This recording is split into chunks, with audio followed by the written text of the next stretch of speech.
سورہ بقرہ کی آیت نمبر 81 سے ابتدا ہے۔ اعوذ باللہ من الشیطان الرجیم، بسم اللہ الرحمن الرحیم۔ بلى من كسب سيئة وأحاطت به خطيئته فأولئك أصحاب النار هم فيها خالدون۔ والذين آمنوا وعملوا الصالحات أولئك أصحاب الجنة هم فيها خالدون۔ وإذ أخذنا ميثاق بني إسرائيل لا تعبدون إلا الله وبالوالدين إحسانا وذي القربى واليتامى والمساكين وقولوا للناس حسنا وأقيموا الصلاة وآتوا الزكاة ثم توليتم إلا قليلا منكم وأنتم معرضون۔ صدق اللہ العظیم۔ کیوں نہیں جو شخص قصداً بری باتیں کرتا رہے اور اس کو اس کی خطا اور قصور اس طرح احاطہ کر لے کہ کہیں نیکی کا اثر تک نہ رہے، سو ایسے لوگ اہل دوزخ ہوتے ہیں اور وہ اس میں ہمیشہ ہمیشہ رہیں گے۔ اور جو لوگ اللہ اور اللہ کے رسول پر ایمان لائیں اور نیک کام کریں، ایسے لوگ اہل بہشت ہوتے ہیں اور وہ اس میں ہمیشہ ہمیشہ رہیں گے۔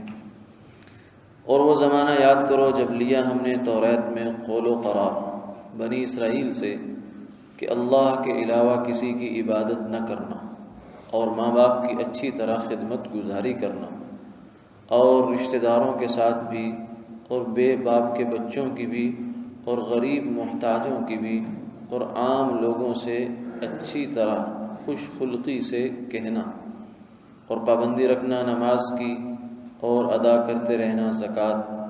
پھر تم قول و قرار سے پھر گئے سوائے چند لوگوں کے، اور تمہاری معمولی عادت ہے اقرار سے ہٹ جانا۔ بنی اسرائیل کی جو پیچھے آیت بیان ہوئی تھی جس میں انہوں نے کہا تھا کہ اپنی ساری بداعمالیوں کے باوجود وہ اس خوش فہمی میں مبتلا تھے کہ ہم لوگ ایسے ہیں کہ ہمیں جہنم میں جانا نہیں ہے۔ اول تو جائیں گے نہیں، اگر جائیں گے تو چند دن تک یہ ہمارا رہنا ہوگا، اس کے بعد ہم واپس نکل آئیں گے۔ تو یہ ان کی جو ہے بہت بڑی غلط فہمی تھی، خوش فہمی کیا بلکہ بہت بڑی غلط فہمی تھی، کیونکہ اصل جو ہے وہ ایمان ہے، بنیاد نجات کی بنیاد ایمان ہے۔ اللہ اور اللہ کے رسول پر انسان ایمان لائے اور نیک کام کرے تو یہ کامیابی کا، نجات کا پورا نسخہ ہے، پورا فارمولہ ہے۔ والعصر ان الانسان لفی خسر الا الذین آمنوا وعملوا الصالحات وتواصوا بالحق وتواصوا بالصبر۔ ناکامی سے بچنے کا نسخہ یہ ہے۔ اور یہود نہ اس میں سے ایمان والی شرط پر کاربند، نہ اعمال صالحہ پر کاربند، نہ تواصی بالحق ہے، نہ تواصی بالصبر ہے، بس کیا ہے، صرف خواہشیں ہی خواہشیں ہیں، تمنائیں اور آرزوئیں ہیں جو جھوٹی تمنا ہوتی ہے۔ تو فرمایا کہ یہ تو تم تو خسارے میں ہو، دھوکے میں ہو۔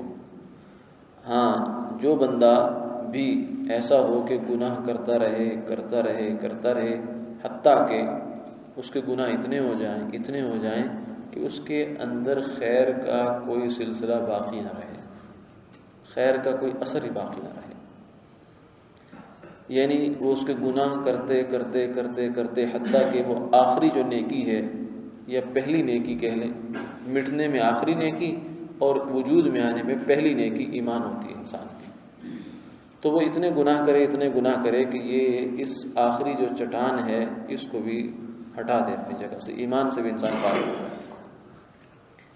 اور ایسی حالت دو وجہ سے ہو سکتی ہے، یا تو اس وجہ سے کہ انسان سے کوئی ایسا عمل ہو جاتا ہے، بعض اوقات اسے پتہ نہیں ہے لیکن بعض اوقات ایسا عمل ہو جاتا ہے کہ جس سے اس کا خاتمہ کفر پر ہو جاتا ہے، خاتمہ ایمان پر نہیں ہو پاتا۔ جیسا کہ کوئی کافر ہے، بعض دفعہ اس کی کوئی نیکی اللہ کو ایسی پسند آتی ہے کہ اللہ زندگی تو اس کی کفر پر گزر رہی ہے مگر اس کا خاتمہ ایمان پر کروا دیتا ہے۔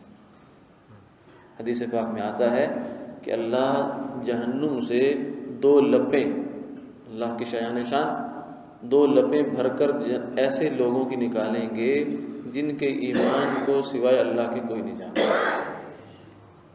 یعنی دنیا والوں کی نظر میں وہ کافر ہیں، کافر ہی گئے دنیا سے، لیکن کوئی ان کا عمل اللہ کو ایسا پسند تھا کہ مرتے ہوئے اللہ نے ایمان کی دولت سے مکاتا۔ کئی واقعات ہیں، ایک واقعہ آپ حضرات نے سن رکھا ہوگا کہ ایک مجوسی تھا، مسلمانوں کی بستی میں رہتا تھا، آبادی میں رہتا تھا، تو اس کا بچہ جو تھا وہ دن کے وقت میں باہر کھانا کھا رہا یا کوئی چیز کھا رہا تھا، تو اس نے اس کو ڈانٹا۔ اس نے کہا کہ تمہیں پتہ نہیں کہ مسلمانوں نے آس پاس روزے رکھے ہوئے، تو ان کا محترم و احترام والا مہینہ ہے، تم اس کا احترام نہیں کر رہے ہو، اول تو تم کھاؤ نہیں، کھانا ہے تو پھر اندر جا کے چھپ کے کھاؤ۔ تو یہ اس کا عمل تھا۔ وہ مجوسی مر گیا، دنیا سے چلا گیا، کسی نے اس کو خواب میں دیکھا کہ وہ جنت کے باغات میں سیر کر رہا ہے، تو کسی نے اس سے پوچھا کہ بھائی تم تو مسلمان نہیں تھے، تم تو کافر تھے، تم کہاں جنت میں؟ تو وہ کہنے لگا کہ بات تمہاری ٹھیک ہے، لیکن بس میرا یہ ایک عمل ایسا تھا کہ جو میں نے رمضان کے مہینے کے احترام، اور لگتا ایسا ہے کہ وہ خود بھی احترام کرتا تھا، جو اس نے اپنے بچے کو منع کیا ہے اور اس کو احترام کی تلقین کی ہے، تو وہ خود بھی رمضان کے اس مہینے کا احترام کرتا تھا۔ تو یہ عمل ایسا اللہ کو پسند آ گیا کہ اللہ نے اس کو، وہ کہنے لگا کہ مجھے مرتے ہوئے اللہ نے کلمے کی توفیق نصیب فرمائی۔ یہ بھی آتا ہے کہ ایسے موقع پر بھی فرشتے آتے ہیں، جس کا ایمان پر خاتمہ منظور ہوتا ہے، اللہ اس کے لیے اسباب پیدا کرتے ہیں، فرشتے آتے ہیں اور آ کر اس کو کلمے کی تلقین کرتے ہیں، وہ کلمہ پڑھتا ہے اور دنیا سے رخصت ہو جاتا ہے۔ تو یہ انسان کا کوئی عمل اللہ کو پسند آتا ہے، اچھا عمل، جس کی وجہ سے اس کا خاتمہ ایمان پر ہو جاتا ہے۔ اور دوسری جانب خطرناک پہلو ہے کہ انسان زندگی بھر نیک اعمال کرتا ہے، ایمان والوں میں شمار ہوتا ہے، اور موت بھی بظاہر ایمان پر آتی ہے، جنازہ بھی پڑھا جاتا ہے، مسلمانوں کے قبرستان میں دفن بھی کیا جاتا ہے، مگر اس کا شمار مسلمانوں میں نہیں ہوتا۔ حضرت لاہوری رحمہ اللہ، حضرت کے صاحبزادے تھے، مکہ مکرمہ میں ہوا کرتے تھے، ان کو اللہ نے دل کی آنکھیں عطا فرمائی تھی، تو وہ ایک دن فرمانے لگے کہ آج مکہ مکرمہ میں حرم میں بیت اللہ کے سامنے 9 جنازے آئے ہیں اور کسی ایک کا خاتمہ بھی ایمان پر نہیں ہوا، کسی ایک کا۔ ایسے خطرناک یہ چیز ہے، اس لیے عرض کرتے رہتے ہیں کہ ہمارے ایک بزرگ ہیں، مدینہ منورہ میں ہوتے ہیں، وہ فرماتے ہیں کہ بے ادبی جو ہے نا، بے ادبی، گستاخی، اس پر بظاہر ہو سکتا ہے کوئی فتویٰ تو نہ لگے، دنیا میں گرفت میں نہ آئے، لیکن یہ اتنی خطرناک چیز ہے کہ انسان کے ایمان کا صفایا کر دیتی ہے۔ دنیا سے جاتے ہوئے انسان ایمان سے ہاتھ دھو کے بات۔ دربار رسالت کا ادب سکھایا گیا، لا ترفعوا اصواتکم فوق صوت النبی، اے ایمان والو، اللہ کے محبوب صلی اللہ علیہ وسلم کی آواز سے اونچی آواز نہیں کرنی، ولا تجہروا، اونچی آواز نہ کرو، ایسا نہ ہو ان تحبط اعمالکم وانتم لا تشعرون، کہ تمہارے سارے اعمال صفایا ہو جائے اور تمہیں خبر بھی نہ ہو۔ ایسے سوچا جائے تو کوئی ایسی بات کیا ہے؟ خدا نہ خاصا اگر حضور تشریف فرمائے اور آپ کی آواز سے ذرا سی آواز اونچی ہو گئی ہے یا ایسے انداز سے بول لیا ہے تو کتنا بڑا عمل ہے. لیکن اللہ کے ہاں فرمایا ان تحبط اعمالکم، اعمال کا صفایا ہو جاتا ہے. تو ایک صورت یہ ہوتی ہے بلا من کسب سیئہ کہ انسان برا کام کرتا ہے، وَأَحَاطَتْ بِهِ خَطِیئَتُهُ اور اس کی یہ جو برائی جو ہے اس کو گھیر لیتی ہے، یعنی اس کے گلے پڑ جاتی ہے اور اس کو پوری طرح گھیر لیتی ہے کہ اس کی خیر کا کوئی پہلو رہ نہیں، کفر میں چلا جاتا ہے انسان. ایک تو یہ ہے.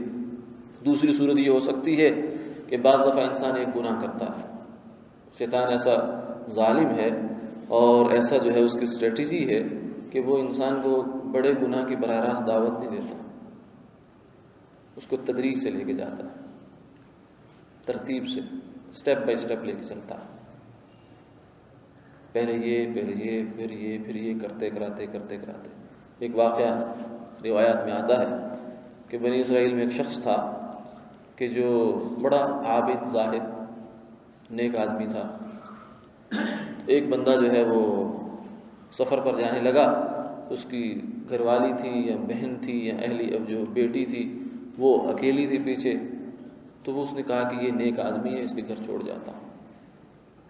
اس نے اول تو اس کو سمجھایا کہ نہیں بھائی نہ چھوڑو، مرد اور عورت جب تنہا ہوں تو حضور نے فرمایا لا یخلون رجل بامرأۃ، کوئی مرد بھی کسی عورت کے ساتھ، غیر محرم عورت کے ساتھ خلوت نہ اختیار کرے، تنہائی میں نہ جائے، کیونکہ جب بھی مرد اور عورت تنہائی میں ہوتے ہیں تو تیسرا شیطان ہوتا ہے. شیطان کا یہ دعویٰ ہے، چیلنج ہے. اس نے کہا کہ اگر تنہائی میں رابعہ بصری اور حسن بصری بھی ہوں تو میں اپنا کام کر جاؤں گا. تو اس لیے انسان کو اپنے تقوی پر بھروسہ بھی نہیں کرنا چاہیے کہ میرے اوپر مجھے بڑا کنٹرول ہے اپنے اوپر، نہیں. یہ شیطان کا دھوکہ ہوتا ہے. انسان ہر وقت ڈرتے رہنا چاہیے، اپنے آپ سے بدگمان رہنا چاہیے. تو وہ چھوڑ گیا اس کے پاس خاتون کو. تو شروع میں کچھ دن ویسے گزر گئے. وہ راہب جو تھا وقت پر اس کو کھانا دے دیتا تھا، اس کے کمرے میں رکھ دیتا تھا اور اس کے بعد اپنی عبادت گاہ میں چلا جاتا تھا اپنی بات. ایک دن شیطان نے اس کے دل میں بات ڈالی کہ کتنے تو بے رخی کر رہا ہے. دیکھیں نا بہت اس کا بڑا جو ہے میٹھا چکر ہوتا ہے. تو کتنی بے رخی کر رہا ہے، بیچاری ایک عورت ہے، حال والی پوچھ لے. اتنے ہی کہہ لے بیٹی ٹھیک ہو تو کیا جاتا ہے اس سے پھر. تو اس نے کہہ دیا. کرتے کرتے پھر ادھر سے بات، پھر ادھر سے بات، ادھر سے بات، 2 باتیں 3 باتیں 4 باتیں بات کرتے کراتے پھر جو ہے گپ شپ شروع ہو گئی، فرینکنس ہو گئی. تو پھر شیطان نے آگے اپنا کام کیا اور اتنے میں جو ہے وہ عورت حاملہ ہو گئی اور اس کے جو مرد تھا وہ واپس آنے کا وقت آ گیا اس کا. اب اس نے اس کو اور پٹی پڑھائی. اس نے کہا کہ اب تیری تو ساری بدنامی ہو جائے گی، اس لیے تو یہ کر کہ اس کو قتل کر دے، اپنے گناہ کو چھپا، پردہ ڈال اس پر. تو اس نے اس کو قتل کر دیا اور قتل کر کے اس کو ادھر ہی دفنا دیا.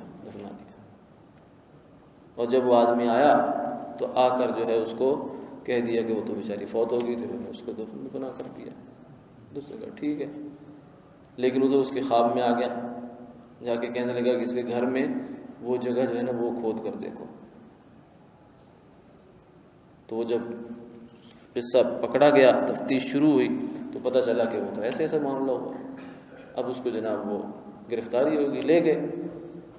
جب وہاں وہ سولی پر جو بھی اس کی سزا تھی اس کے موقع پر وہ چڑھنے لگا تو شیطان اس کے پاس آیا اور آ کر کہا کہ دیکھ تو نے میری اتنی باتیں مانی ہیں تو میں تیرے ساتھ وفاداری کرتا ہوں، آج تو ایک بات میری صرف اور مان لے، تجھے میں یہاں سے نجات دے دیتا ہوں. میں ایسا چکر چلاؤں گا کہ تیری جان چھوٹ جائے گی. اس نے کہا کیا ہے؟ اس نے کہا بس ایک دفعہ کلمہ کفر بول دے زبان سے. یعنی اس نے ابھی تک بھی اس کو چھوڑا نہیں. پہلے اسے چھوٹا گناہ کروایا، پھر اگلا کروایا، قتل کروایا، پھر یہ کروایا، پھر وہ کروایا، جھوٹ بلوایا، اور پھر کرتے کراتے آخر میں ایمان ابھی اس کے دل میں باقی تھا. تو یہ اس کا بھی ڈاکو ہے. تو اس نے کہا کہ یہ لے کر کے وہ دنیا سے جائے گا یہ. تو اس نے اس سے کلمہ کفر بلوایا اور اسی کلمہ کفر پر اس کا خاتمہ. تو یہ بھی شیطان کرواتا ہے. اس لیے فرمایا کسی گناہ کو معمولی گناہ نہیں سمجھنا چاہیے. چھوٹا سمجھ کر گناہ کر لیں تو یہ چھوٹا گناہ اگلے گناہ کی دعوت دیتا ہے. ایک گناہ دوسرے گناہ کی طرف کھینچ کے لے جاتا ہے انسان کو. جیسے ایک نیکی دوسری نیکی کا سبب بنتی ہے، ایسے ایک گناہ دوسرے گناہ کا ذریعہ بنا کرتا ہے. تو یہ صورت بھی ہو سکتی ہے. بلا من کسب سیئۃ واحاطت بہ خطیئۃ. انسان برا کام کرتا ہے اور اس کی برائی جو ہے اس کو گھیرا ڈال لیتی ہے، اس کو لے لیتی ہے. فاولئک اصحاب النار، حتیٰ کہ وہ کفر میں داخل ہو جاتا ہے تو کافر کے لیے تو نجات نہیں ہے. فاولئک اصحاب النار ہم فیہا خالدون. یہ تو ان لوگوں کے بارے میں جو پہلے صاحب ایمان ہیں. یہود تو جب نبی آخر الزمان صلی اللہ علیہ وسلم دنیا میں تشریف لے آئے تو وہ تو ایمان والے نہیں رہے. جو ہی انہوں نے حضور نے اپنی نبوت پیش فرمائی انہوں نے انکار کیا تو ایمان سے تو خارج، ختم ہو گیا قصہ ان کا. تو ان کے لیے تو ہمیشہ ہمیشہ کی فرمایا جہنم ہے. اولئک اصحاب النار ہم فیہا خالدون. ہاں جو لوگ ایمان لائے وعملوا الصالحات، نیک کام کیے اور اپنا ایمان بچا کر لے گئے. اس لیے فرمایا کہ اس زمانے کا بالخصوص یہ جو ہمارا زمانہ چل رہا ہے اس وقت، کیونکہ اس زمانے میں دین، ایمان اور یہ جو یقین، ایمان، دین، ان سب کے ڈاکو جگہ جگہ پھر رہے ہیں. شیطان کے غلبے کا عروج کا یہ زمانہ. دینداروں سے، دین والوں سے، جس کے پاس تھوڑے سے بھی دین ہے ان کی پوری کوشش یہ ہے کہ اس کے لاؤ لشکر کی کہ اس کو کھرچ کر نکال دیا جائے اس میں سے. اس لیے فرمایا کہ اس زمانے کی بڑی ہوشیاری یہ ہے، سمجھداری یہ ہے کہ اللہ ایمان کی سلامتی کے ساتھ قبر میں لے جائے. پتہ نہیں چلتا انسان کو، کلمہ کفر نکل جاتا ہے. یہ ٹی وی وغیرہ پر بھی سن لیتے ہیں بعض لوگوں کو، ایمان کے روپ میں ایمان نکالتے ہیں، دینداری کے روپ میں دین کی روح نکال دیتے ہیں. ایسا مذاق کریں گے اللہ اللہ کے رسول کی بات کا، دین کی بات کا، ہم اس پر قہقہ مار دیں گے تو وہ بھی گیا اور ہم بھی گئے. بڑی احتیاط کی ضرورت ہے. اس لیے ایسی چیزوں سے دور رہنا چاہیے. بس اللہ سے ہمیشہ حفاظت اور عافیت کو ہے سوال کرنا چاہیے. اولئک اصحاب الجنت ہم فیہا خالدون. فرمایا کہ یہ لوگ جو ہیں یہ جنت والے ہیں، یہ ہمیشہ ہمیشہ کے لیے اللہ ان کو جنت میں رکھیں گے. تو یہ ایمان پر ہمیشہ ہمیشہ کی جنت ہے. یہود کے لیے فرمایا کہ تم لوگ اس سے مایوس ہو جاؤ. وآخر دعوانا الحمدللہ.